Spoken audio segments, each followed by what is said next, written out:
Hi hello students, అందరికీ స్వాగతం. Welcome to SPRIS edutech. ఈరోజు మనం మోడర్న్ హిస్టరీ ఆఫ్ ఆంధ్రాలో భాగంగా తెలుగు లిటరేచర్ అండ్ పోయిటరీ క్లాసెస్లో మనము ఈరోజు తెలుగు డ్రామా గురించి చూడబోతున్నామండి. సో తెలుగు డ్రామా అనేది ఎలా ఎవాల్వ్ అయింది, దానికి ఇంపార్టెన్స్ ఏంది అనేది మనం చూడబోతున్నాం. లాస్ట్ క్లాస్లో మనం తెలుగు షార్ట్ స్టోరీ హిస్టరీ గురించి మనము చాలా సింపుల్ స్టోరీ అనేది మనం చూసాము. ఈ క్లాస్లో వచ్చేసి తెలుగు డ్రామా గురించి చాలా సింపుల్గా అనేది చూడబోతున్నాం అనమాట. సో మీకు ఈ విధంగా ఫ్లో చార్ట్ మెథడ్లో కంప్లీట్ ఏపీ హిస్టరీ క్లాసెస్ కావాలనుకుంటున్నారు అంటే ఫుల్ కోర్స్ కాస్ట్ 1000 రూపీస్ అండి. ఫిబ్రవరి 23 వరకు ఏదైతే గ్రూప్ 2 స్టూడెంట్స్ చాలామంది అడిగారు కాబట్టి వాళ్ళ కోసం విత్ ఆ పీడిఎఫ్తో పాటు కోర్స్ అనేది మీకు జస్ట్ 149 రూపీస్కి అనేది డిస్కౌంట్లో ఉంది. సో ఎవరైతే ఇంట్రెస్ట్ ఉన్నారో సో వారు పర్చేస్ చేసుకోవచ్చు అనమాట. సో చాలా ఎఫర్ట్ వేసి మీకోసం క్వాలిటేటివ్గా అద్భుతంగా ఫ్లో చార్ట్ మెథడ్లో మీకు క్లాసెస్ అనేది డిజైన్ చేయడం అనేది జరిగింది. పీడిఎఫ్స్ కూడా మీకు అందుబాటులో ఉంటుంది. సో ఇక రానున్న సమయంలో కూడా మీకు ఏదైనా కానీ మన క్లాసెస్ ఫాలో అవ్వాలనుకుంటున్నారంటే మన ఛానల్ సబ్స్క్రైబ్ చేసుకోండి. అలాగే ఏంటంటే ఇక రానున్న కాలంలో కూడా మెటీరియల్స్ అంతా కూడా మీకు అద్భుతమైన ఫ్లో చార్ట్ మెథడ్లో నేను డిజైన్ చేసి మీకు క్లాసెస్ అనేది అందిస్తూ ఉంటాను. సో కైండ్లీ కీప్ సపోర్టింగ్ అనమాట. సో మనం కంటెంట్లోకి వెళ్దాం. తెలుగు డ్రామా. సో చూడండి, ఈరోజు సినిమాలు ఎన్నో చూస్తున్నారు, కానీ సినిమాల కంటే ముందు తెలుగు డ్రామా చాలా చాలా చాలా ఫేమస్గా నడుస్తుందండి. ఈ తెలుగు డ్రామాల ద్వారా ఎన్నో చలనచిత్రాలు ఇన్స్పైర్ అయ్యాయని చెప్పొచ్చు. కానీ ఈ సినిమా ఇండస్ట్రీ వచ్చిన తర్వాత మెల్లమెల్లగా ఈ తెలుగు డ్రామా తన స్థానాన్ని కోల్పోయిందనే చెప్పొచ్చు అనమాట. కానీ అలాంటి ఒక తెలుగు డ్రామా ఎలా ఎవాల్వ్ అయింది, అందులో ఉన్న ముఖ్యమైన విషయాలు ఏంటి అనే విషయాలన్నీ కూడా మనము ఈ క్లాస్లో మనం తెలుసుకుందాం అనమాట. So let's get in to the topic quickly. So Telugu dramas గురించి మనం తెలుసుకోవాలంటే ఇది చాలా వరకు ఏంటంటే 19వ శతాబ్దంలో తెలుగు లిటరేచర్లో చాలా ముఖ్యమైన స్థానాన్ని పొందిందని చెప్పుకోవచ్చు. కాలంతో పాటు దాని యొక్క ఇంపార్టెన్స్, దాని యొక్క ప్రత్యేకతని కానీ దాని యొక్క ఇంపార్టెన్స్ అనేది మెల్లమెల్లగా అనేది అది కోల్పోయిందని మనం చెప్పచ్చు. కానీ మన తెలుగు లిటరేచర్ గురించి చదువుతున్నాము, తెలుగు టాపిక్ గురించి చెప్తున్నాము అంటేనే మనకి చాలా చాలా ఇంపార్టెంట్. ఎందుకంటే తెలుగు డ్రామా అనేది మనకి చాలా వరకు ఫోక్ ఆర్ట్ అని చెప్తాం. ఈ రోజుకి కూడా జాతరలు అలాంటి సమయంలో రాత్రిపూట నాటకాలు వేస్తుంటారు చూసారా, ఆ తెలుగు నాటకాలనే తెలుగు డ్రామా అంటున్నాము. సో అందులో అద్భుతంగా ఫోక్ ఆర్ట్, తర్వాత తెలుగు మ్యూజిక్, తర్వాత దాంతోపాటు సాంగ్స్, డ్యాన్స్, ఇలా ఎన్నో విషయాలను కలుపుకునే ఈ తెలుగు డ్రామా అనేది ఎవాల్వ్ అయిందనమాట. సో అందుకోసమే ఏంటంటే ఈ తెలుగు నాటక చరిత్ర అనేది చాలా చాలా చాలా చాలా ప్రత్యేకమైనది. సో అలాగే ఏంటంటే ఇవి ఎక్కడి నుంచి ఇన్స్పైర్ అయ్యాయంటే ఈరోజు మనం తెలుగు నాటక చరిత్ర అంటాము, కానీ ప్రాచీన కాలంలో కాలంతో కాలం చాలా ప్రాచీన కాలంలోనే యక్షగాన అని అంటారు. ఈ యక్షగాన అనే ఒక ఫామ్ ఆఫ్ డ్యాన్స్ ఫామ్ నుంచి కూడా, రైటింగ్ నుంచి కూడా, అక్కడి నుంచి కూడా ఈ యొక్క ఫోక్లోర్ స్టోరీ, ఈ యొక్క ప్రాచీన చరిత్రలు ఇవన్నీ కూడా వస్తూ వచ్చాయి. అలాగే ఏంటంటే వాటి కోసం ప్రత్యేకంగా ఏంటంటే ఈ రోజుకి కూడా సెలబ్రేట్ చేస్తూ వస్తున్నారండి తెలుగు డ్రామాని, తెలుగు నాటకాలని. ఫర్ ఎగ్జాంపుల్ దాని యొక్క ప్రత్యేకత తీసుకున్నట్టు 31 ఆగస్ట్ని ఏంటంటే వరల్డ్ ఫోక్లోర్ డే అంటారు. అంటే ఈ యొక్క ప్రాచీన కాలపు పద్ధతులు కానీ, ఈ యొక్క నాటకాలు కానీ, ఇవన్నీ ఏదైతే ఉన్నాయో వాటిని సెలబ్రేట్ చేస్తూ ఈ వరల్డ్ ఫోక్లోర్ డే ఏదైతే ఉందో దాన్ని గుర్తిస్తూ రవీంద్ర భారతి హైదరాబాద్లో కూడా ఏంటంటే సెలబ్రేషన్స్ అనేది జరిగింది. తెలంగాణ గవర్నమెంట్ కూడా చాలా వరకు దీన్ని సపోర్ట్ చేస్తూ ఎన్నో ముఖ్యమైన విషయాలన్నీ కూడా తీసుకొచ్చారనమాట. అలాగే ఏంటంటే ఇవి ఒక్కొక్క కాలంలో ఒక్కొక్క రూపంతో పిలువబడుతూ వచ్చేది. ఇది మోడర్న్ లిటరేచర్ గురించి చూస్తున్నాం కాబట్టి ఇక్కడ మనం చూద్దాము. బట్ అంతకంటే ముందునే ఫర్ ఎగ్జాంపుల్ తీసుకుంటే చిందు భాగవతం అంటారు. చిందు భాగవతం అంటే నాటకాలు వేస్తూ దాని ద్వారా కథలు చెబుతూ పాటలు పాడుతూ వాళ్ళు ఎన్నో విషయాలను తెలుగు నాటకంలో తీసుకొచ్చి చాలామందిని ఇన్స్పైర్ చేశారు. సో ఇలా వీధి భాగవతం అని, వీధి నాటకాలు అనేసి, అలాగే బయలాట అని అంటారు. ఇలా వేరు వేరు పేర్లతో ఏంటంటే వీళ్ళు పిలుస్తూ ఉంటారనమాట ఈ యొక్క తెలుగు నాటకాలను.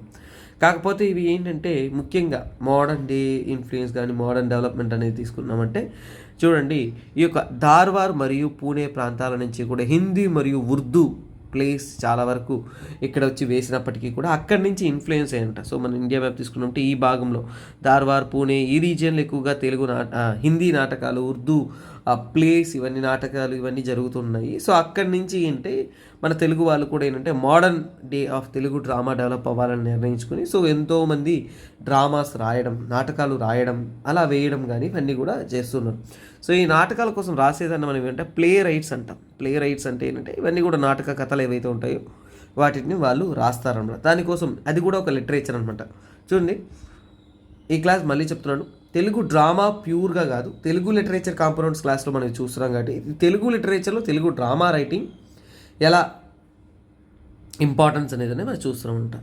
సో ముఖ్యంగా ఏంటంటే తెలుగు ప్రాంతాల్లో బెల్లారి మరియు రాజమండ్రి ఈ ప్రాంతాల్లో తెలుగు నాటకాలు ఎక్కువగా పాపులారిటీని చెందిందని చెప్పచ్చు. చాలా ఇక్కడ ప్రఖ్యాతిని పొందింది, అలాగే ఎంతోమందిని ప్రోత్సహిస్తూ వచ్చారు. అందులో ముఖ్యమైన తెలుగు నాటక రచయితలు, సో ఆ రచన ఎవరంటే ధర్మవరం రామకృష్ణమాచారి చార్య. సో వీరు అద్భుతమైన తెలుగు నాటకాలను, తెలుగు డ్రామాని, ప్లే రైట్స్ని వాళ్ళు రచించారనమాట. ఫాదర్ ఆఫ్ తెలుగు డ్రామా అని కూడా అంటారు. ఆంధ్ర నాటక పితామహ. వెరీ ఇంపార్టెంట్ అండి, ఎగ్జామ్లో ఇలాంటి క్వశ్చన్స్ మీకు ఎక్కువగా వచ్చే అవకాశాలు ఉంటుంది. కాబట్టి ఈ పాయింట్స్ వచ్చినప్పుడు మీరు మరీ మరీ మరీ ప్రత్యేకంగా ఈ పాయింట్స్ని మీరు టార్గెట్ చేయండి. చూడండి, ధర్మవరం రామకృష్ణమాచార్య. సో గుర్తుపెట్టుకొని, Dharmavaram Ramakrishnamacharya is the father of Telugu drama. So Telugu drama Andhra నాటక పితామహ అని ఎవరినంటారు? Dharmavaram Ramakrishnamacharya. Very very very important అనమాట.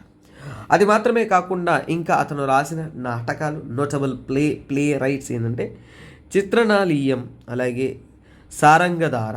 సో ఇవన్నీ కూడా తను రాసిన కొన్ని డ్రామాస్ అనమాట. సో ప్లే రైట్స్ అనమాట. అది మాత్రమే కాకుండా ఇంకా ముఖ్యమైన వ్యక్తి అంటే కోలచలం శ్రీనివాసరావు. సో ముఖ్యంగా చారిత్రాత్మకమైన కథలు ఏవైతే ఉన్నాయో, రైటింగ్స్ ఏవైతే ఉన్నాయో వాటిపైన ముఖ్యంగా విజయనగర సామ్రాజ్య పట్టణము.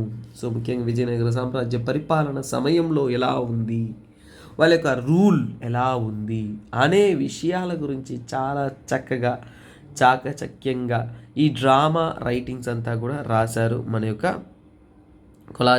కోలాచలం శ్రీనివాసరావు గారు. ఇది మాత్రమే కాకుండా చిలకమర్తి లక్ష్మీ నరసింహం గారు అద్భుతమైన ప్లేస్ రాశారు. అందులో గోయపాఖ్యానం, అలాగే ప్రసన్న యాదవం, ఇవన్నీ కూడా ముఖ్యమైన రైటింగ్స్ అన్నమాట. తర్వాత మనం వచ్చామంటే తెలుగు థియేటర్లో ఉంటున్న ముఖ్యమైన రైటర్స్, ఈ తెలుగు థియేటర్ రైటింగ్స్ కానీ వీటిలో ఉంటున్న ఫేమస్ అయిన పర్సన్స్ గురించి మనం కొన్ని పాయింట్స్ మనం తెలుసుకుందాం. సో చూడండి, బెల్లారి రాఘవ, తాడిపత్రి రాఘవాచార్యులు అని కూడా అంటారు. He is a very very very famous actor.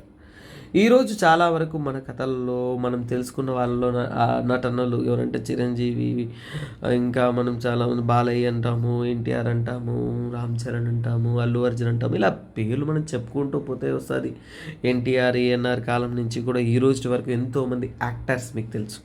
కానీ వీళ్ళందరికీ కూడా ముందు ప్రారంభ దశలో, సో ఈ యొక్క సినిమా ఇండస్ట్రీ డెవలప్ అవ్వడానికి ముందే ఒక డ్రామా ఇండస్ట్రీలోనే అద్భుతమైన యాక్టర్గా పేరు పొందిన అతని ఈ యొక్క బెల్లారి రాఘవ. సో తాడిపత్రి రాఘవాచార్యులు అని అంటారు. He is known for his dynamic performance. ఎలాంటి ఒక పాత్ర ఇచ్చినా, ఏ పాత్ర ఇచ్చినా, సో ఏ క్యారెక్టర్ ఇచ్చినా, సో అందులో ఇమిడిపోయి అందులో ఉన్న స్పెషల్ క్యారెక్టరైజేషన్ రైటర్గా అతను చాలా ఫేమస్ అండి. సో 1946లో ఇతను చనిపోయాడు, స్వతంత్రం రావడానికి ముందే. సో అలాగే ఏంటంటే వీళ్ళు రాసిన నాటకాలు, రైటింగ్స్ ఇవన్నీ చాలా చాలా చాలా చాలా ఫేమస్. సో అలాగే అంటే ఈ played iconic role like Othello and Shylocks. English theatre కొన్ని క్యారెక్టర్స్ ప్లే చేశారు, ఇంకా ఎన్నో రైటింగ్స్ అనేవి చేశారు. అది మాత్రమే కాకుండా ఈ యొక్క వీళ్ళు ముఖ్యంగా ఏంటంటే మెడ్రాస్ ప్రావిన్స్, అప్పుడు నుండి స్వతంత్రానికి ముందన్నాను అంటే మెడ్రాస్ ప్రావిన్స్ ఆ ప్రాంతానికి చెందినవారు. బెల్లారి అంటే ఏంటంటే ఇప్పుడు ఇది కర్ణాటకలో వస్తుంది, కానీ అప్పుడు సీడెడ్ డిస్ట్రిక్ట్స్లో వస్తుంది, అనంతపురం దగ్గర వస్తుంది అనమాట. సో ఇది వీళ్ళ గురించి ఒక గొప్పతనం. అలాగే ఇతన్ని రవీంద్రనాథ్ ఠాగూర్ కూడా ఇండియా యొక్క బెస్ట్ యాక్టర్గా కూడా గుర్తించారనమాట. ఇది మాత్రమే కాకుండా వాళ్ళ థియేటర్కి వర్క్లో హరిశ్చంద్ర నాటకం కానీ ఇంకా ఎన్నో అద్భుతమైన నాటకాలు వాళ్ళు వేశారు. తరువాత సినిమా రంగంలో కూడా వాళ్ళ యొక్క ప్రఖ్యాతిని చాటుకున్నారు. ఓకే, సో అలా అంటే ఇప్పుడు కాదు, రైటింగ్స్ అవన్నీ కూడా రైతు బిడ్డ ఇవన్నీ 1939 అండి. ఫర్ ఎగ్జాంపుల్ అంటే 1939లో వచ్చిన సినిమా ఇది. సో రైతు బిడ్డ, సో అందులో కూడా అతను పార్టిసిపేట్ చేశారు. సో అతను he has been actor the. అలాగే అంతకంటే ముందు కూడా ద్రౌపది గురించి ఒక మూవీ రాశారు. సో అది కూడా ప్లేస్, సినిమాస్ అవన్నీ కూడా వాళ్ళు ఆ టైంలో వచ్చేసి చాలా ఫేమస్గా ఉన్నారు. అంటే ఈరోజు మనం చూస్తున్న సినిమా యాక్టర్ల కంటే కూడా వాళ్ళు స్టార్టింగ్లో ఉన్న వాళ్ళు కాబట్టి వాళ్ళ గురించి మనకి ప్రత్యేకంగా చాలా ఎక్కువగా తెలియదు. But they are to be known. So అలాగే ఏమనంటే స్థానం నరసింహారావు గారు, ఇంకా కొన్ని prominent actors during that time. అలాగే డివి సుబ్బారావు గారు. డివి సుబ్బారావు గారి గురించి మీరు వినుండొచ్చని నేను భావిస్తున్నాను. Is a very very famous actor. Telugu stage writings కానీ వీటన్నిటిలో కూడా చాలా చాలా ముఖ్యమైన వ్యక్తి. 1960 దాకా జీవించారు. అంటే ఇవన్నీ కూడా ఏంటంటే అంతకు ముందు నుంచి కూడా వీళ్ళంటే వెరీ ఫేమస్ అనమాట. సో అలాగే తీసుకుంటున్నాము అంటే he has been very known for the actings. వీళ్ళంతా కూడా ఏంటంటే వాళ్ళ నాటకాలు వాటిలో వాళ్ళ యొక్క టాలెంట్ చూపించి అందులో వీళ్ళు చాలా ఫేమస్గా ఉన్నారు. మనకు కూడా అంతగా వీళ్ళ గురించి యాక్టర్గా, స్టేజ్ యాక్టర్స్గా వీళ్ళ గురించి మనం ఇలా పుస్తకాల్లో చదివినప్పుడే తెలుసుకుంటాం, కానీ వీళ్ళ గురించి మనకి సినిమాలు ఈ రోజు కాలంలో ఆ కాలం సినిమాలు మనం ఎవరు చూస్తామండి. సో అందువల్ల అంతగా తెలియదు. ఓకే, సరే. నెక్స్ట్ మనం చూడబోయేది ఈ యొక్క థియేటర్ యొక్క ప్రామినెన్స్ 20th సెంచరీలో ఎలా మారుతూ వచ్చింది. అందులో ముఖ్యంగా కొన్ని నాటకాలను రాసిన వాళ్ళు, ముఖ్యంగా పాండవ ఉద్యోగ విజయాలు బై తిరుపతి వెంకటవులు, అలాగే అంటే ప్రతాపరుద్రీయం బై వేదం వెంకటరాయ శాస్త్రి గారు, అలాగే సత్య హరిశ్చంద్ర నాటకం, బలిజేపల్లి లక్ష్మీకాంతం, తర్వాత Panduka Pattabhishekam. So it is by Panuganti Lakshmi Narasimharao. So వీళ్ళంతా కూడా అంటే మోడర్న్ 20th సెంచరీలో అప్పుడు రాసిన కొన్ని ముఖ్యమైన డ్రామా రైటర్స్ అన్నమాట. సో తర్వాత మనం చూడబోయేది అంటే ఈ యొక్క ప్లేస్ ఏవైతే ఉన్నాయో అందులో ముఖ్యమైన ప్లేస్ గురించి, ఈ యొక్క నాటకాల్లో ముఖ్యమైన నాటకాల కొన్నిటి గురించి మనం తెలుసుకుంటున్నాం. సో సమాజం పట్ల ఈ నాటకాలన్నీ కూడా సమాజం పట్ల కొన్ని సోషల్ ఈవిల్స్ పట్ల, అలాగే సమాజంలో ఉన్న కొన్ని నెగటివ్ థింగ్స్ పట్ల, వాటి పట్ల చెబుతూ వాటిలో ఉన్న ముఖ్యమైన విషయాల్ని తెలియజేస్తూ నాటకాలు అనేది వేశారు. అందులో ముఖ్యమైన నాటకం ఏదన్నా ఉందంటే కన్యాశుల్కం. ఇంతకుముందే దీని గురించి ఒక బ్రీఫ్ ఇంట్రో షార్ట్ స్టోరీస్ చెప్తున్నప్పుడు అక్కడ మనం చూసుకున్నాం. ఎందుకంటే ఈ యొక్క కన్యాశుల్కం యొక్క రచయిత ఎవరు అంటే writer is the great Gurajada Apparao గారు. సో ఇతను ఈ యొక్క కన్యాశుల్కం ఎందుకు రాశారు అనే విషయానికి వస్తే, సో ఫర్ ఎగ్జాంపుల్ ఈ కన్యాశుల్కానికి మీనింగ్ ఏంటంటే చూడండి, బ్రైడ్ మనీ అనమాట. అంటే ఈ బ్రాహ్మణ కుటుంబాల్లో, ఫ్యామిలీస్లో ఆ టైంలో చాలా వరకు ప్రెవలెంట్గా ఉంటున్న ఒక ఫ్యాక్టర్ ఇది. ఫర్ ఎగ్జాంపుల్ అంటే గర్ల్ చైల్డ్ వచ్చేసి చాలా చిన్న వయసు ఉన్నప్పుడే ఏంటంటే ఓల్డ్ మ్యాన్కి ఇచ్చి పెళ్లి చేసేయడం కానీ, అలాగే మనీ కోసం ఇచ్చేయడం కానీ, ఇలాంటివి అనేది కొన్ని ఆ కాలంలో ఉంటూ వచ్చాయి. దాన్నే కన్యాశుల్కం అని కూడా అంటారనమాట. సో దాని గురించి ఒక సెటైరికల్ స్టోరీగా, సెటైరికల్ డ్రామాగా రాయబడింది ఈ యొక్క కన్యాశుల్కం. సో దీని ద్వారా ఏంటంటే సమాజంలో జరుగుతున్న కొన్ని నెగటివ్ థింగ్స్ ఏవైతే ఉన్నాయో, కొన్ని నెగటివ్ ఆస్పెక్ట్స్ ఏవైతే ఉన్నాయో, ఇంకా చెప్పాలంటే ఇవన్నీ కూడా మనం సోషల్ ఈవిల్స్గా చెప్పచ్చు అనమాట.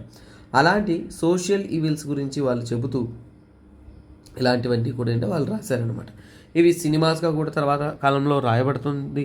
ఇంకా చెప్పాలంటే ఇవన్నీ కూడా it's a girl far sale అని చెప్పచ్చు అనమాట.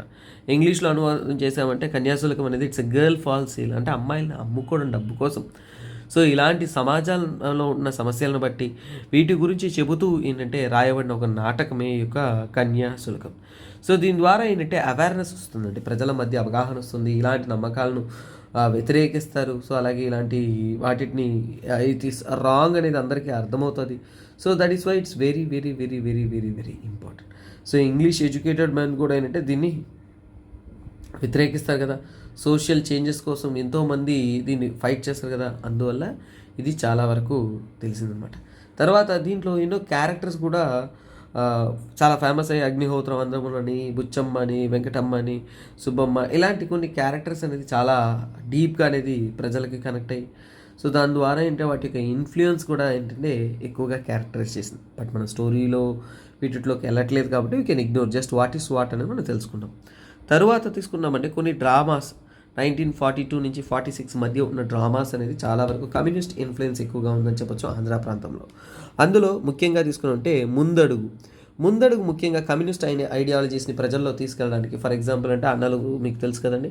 సో కొన్ని సినిమాస్లో వాటి ఎట్లా చూపిస్తారు, వస్తారు, ఒక డ్రామా వేస్తారు, ప్రజలకు కొన్ని అవగాహనలు ఇస్తారు, కొన్ని ఐడియాలజీ ఇస్తారు, వాళ్ళని ఒక రకంగా ఎడ్యుకేట్ చేసి వాళ్ళ యొక్క లేదంటే కమ్యూనిస్ట్ ఐడియాల్స్ని వాళ్ళకి ఇచ్చేలా డెవలప్ చేసుకొని వెళ్తూ ఉంటారు. సో అలాంటి ఒక కథే, ఒక డ్రామానే, ఒక నాటకమే ఈ ముందడుగు. అలాగే ఇంకొక నాటకం ఏంటంటే మా భూమి. ఈ మా భూమి నాటకం ముఖ్యంగా ఏంటంటే తెలంగాణలో ఉంటున్న పెసెంట్స్ వ్యవసాయాలు ఎవరైతే ఉన్నారో వాళ్ళ యొక్క స్ట్రగుల్స్, ఈ ఫ్యూడల్ లార్డ్స్, కొంతమంది పెద్ద పెద్ద భూస్వాములు ఎవరైతే ఉన్నారో వాళ్ళ నుంచి కూడా ఏంటంటే వాళ్ళని కాపాడడానికి, ఈ సాదాసీదా చిన్న వ్యవసాయాన్ని కాపాడడానికి వాటిని ఫోకస్ చేస్తూ వేసిన ఒక నాటకమే మా భూమి. తర్వాత 1956 తర్వాత చూడండి, ఆంధ్రప్రదేశ్ ఫార్మేషన్ అయిన తర్వాత కొంతమంది మాత్రమే ఈ నాటక చరిత్రలో ఉన్నారు. తర్వాత ఈ నాటక చరిత్ర అనేది మెల్లమెల్లగా డిక్లైన్ అయిపోయింది. అలా ఉంటున్న కొంతమంది విషయం తీసుకున్నామంటే పివి రాజమన్నారు గారు ముఖ్యంగా ఏంటంటే తప్పెవరిది ఏమి మగ వాళ్ళు అనే ఒక నాటకం అనేది వాళ్ళు వేశారు. అలాగే ఆత్రేయ అనేది ముఖ్యంగా ఏంటంటే ఎన్జిఓస్ గురించి, ముఖ్యంగా ఏంటంటే లో పెయిడ్ గవర్నమెంట్ క్లర్క్స్, ఈ సాదాసీదా పని చేస్తున్న వాళ్ళు ఎలా స్ట్రగుల్ అవుతున్నారు, అలాగే గవర్నమెంట్ క్లర్క్స్ ఎలా స్ట్రగుల్ అవుతున్నారు, వాళ్ళందరి గురించి అద్భుతంగా చెబుతున్న ఒక నాటకమే ఇది ఆత్రేయ. సో ఇలా ఎన్నో నాటకాలను చాలా చక్కగా అనేది వీళ్ళు రాశారండి. సో ఇది మోడర్న్ డే. ఎప్పుడైతే 1956 తర్వాత మోడర్న్ డేకి వచ్చామో అప్పుడు ఈ నాటకాలు అనేది, తెలుగు థియేటర్ అనేది చాలా వరకు పడిపోయిందని చెప్పచ్చు. ఇప్పుడు దాని యొక్క ప్రాముఖ్యత చెప్పడానికి చాలా చాలా తక్కువగా ఉంది. కొన్ని ప్రాంతాల్లో, కొన్ని ప్లేసెస్లో తప్ప ఇంకెక్కడా కూడా ఇవి ఇప్పుడు ఈ కాలంలో సర్వైవింగ్ స్టేజ్లో లేదనమాట. ఎంతోమంది ఈ యొక్క వృత్తి నుంచి కూడా మారిపోయి తెలుగు సినిమా ఇండస్ట్రీ. సో ఎందుకు ఈ యొక్క తెలుగు నాటక చరిత్ర తగ్గిపోయింది అంటే అక్కడి నుంచి కూడా తెలుగు నాటకాల నుంచి ఎవాల్వ్ అయింది తెలుగు ఫిలిం ఇండస్ట్రీ అనమాట. తెలుగు నాటక చరిత్ర ఎలాగైతే మన ఇండియాలోనే చాలా ఫేమస్, అదేవిధంగా తెలుగు ఫిలిం ఇండస్ట్రీ కూడా ఇండియాలోనే చాలా ఫేమస్ అవ్వడం అనేది స్టార్ట్ అయింది. ఎందుకంటే అక్కడి నుంచి కూడా ఇన్స్పైర్ అయిన ఐడియాలజీస్తో, ఎవల్యూషన్, డెవలప్మెంట్తో పాటు వీళ్ళంతా కూడా అంటే సో చూడండి, అడాప్షన్ టు ద మూవీస్ అంటే అక్కడున్న టాలెంట్ని, అక్కడున్న ఎడ్యుకేషన్ని, అక్కడున్న స్కిల్ని ఏంటంటే ది స్టార్టెడ్ యూటిలైజింగ్. సో మొత్తానికి ఏంటంటే యూటిలైజ్ చేసుకుంటూ ఏంటంటే ఇప్పుడు తెలుగు సినిమా ఇండస్ట్రీలో ఏంటంటే వాళ్ళు ఎవాల్వ్ అవ్వడం స్టార్ట్ అయ్యారనమాట. అది మాత్రమే కాకుండా తీసుకున్నామంటే చాలా వరకు ఏంటంటే తెలుగు థియేటర్ని ఈ రోజుకి కూడా సపోర్ట్ చేసిన వారు ఎంతోమంది ఉంటూ ఉన్నారు. సో అలాగే దానికంటూ గుర్తింపు చేస్తూ బిరుదులు అన్నీ ఇస్తూ చేసేవాళ్ళు కూడా ఉంటూ ఉన్నారు. మొత్తానికి ఏంటంటే ఈ క్లాస్ ద్వారా మీరు ఏంటంటే తెలుగు డ్రామా, సో చూడండి తెలుగు థియేటర్ అనేది ఎలా ఎవాల్వ్ అయింది, ఎలా డెవలప్ అయింది, ఎలా కల్చర్ని పోర్ట్రే చేసింది, ఎలా పొలిటికల్ ఇన్ఫ్లుయెన్సెస్ ఉన్నాయి, సో అన్నీ కూడా అంటే తెలుగు డ్రామా అన్నిటి గురించి మీరు చక్కగానే తెలుసుకున్నారు. సో మీరు విన్న ఈ పీడిఎఫ్ కావాలి అనుకున్నారు అంటే మన టెలిగ్రామ్ ఛానల్ అందుబాటులో ఉంటుంది. అలాగే ఏంటంటే కంప్లీట్ కోర్స్ ఏపీ హిస్టరీ మొత్తంగా కావాలి, నాకు మొత్తం పీడిఎఫ్ కావాలనుకున్నారంటే తప్పకుండా మర్చిపోకుండా మన యాప్లో పర్చేస్ చేసుకోవచ్చు. ఇప్పుడు 1000 రూపీస్ కాస్ట్ అయ్యే కోర్స్ మీకు జస్ట్ 149 రూపీస్కి అనేది అందుబాటులో ఉంది. యూటిలైజ్ దిస్ ఆపర్చునిటీ అనమాట. సో ఎక్కువ కాలం 149కి ఉండదండి, జస్ట్ ఫర్ ఫిబ్రవరి 23 వరకు మాత్రమే ఈ ఆఫర్ ఉంది. కాబట్టి మీ ఫ్రెండ్స్, మీ సర్కిల్ ఎవరున్నా కానీ వాళ్ళకి షేర్ చేయండి, let them get this benefit అనమాట. అలాగే ఇక రానున్న కాలంలో అద్భుతమైన ఇదే విధమైన ఫ్లో చార్ట్ మెథడ్లో మీకోసం కంటెంట్ అనేది డెవలప్ చేసి మీకు క్వాలిటేటివ్ క్లాసెస్ అనేది అందిస్తూ వస్తాను. Kindly keep supporting and keep viewing. This is me SP Rajan signing off. Have a nice day. Bye, take care. See you.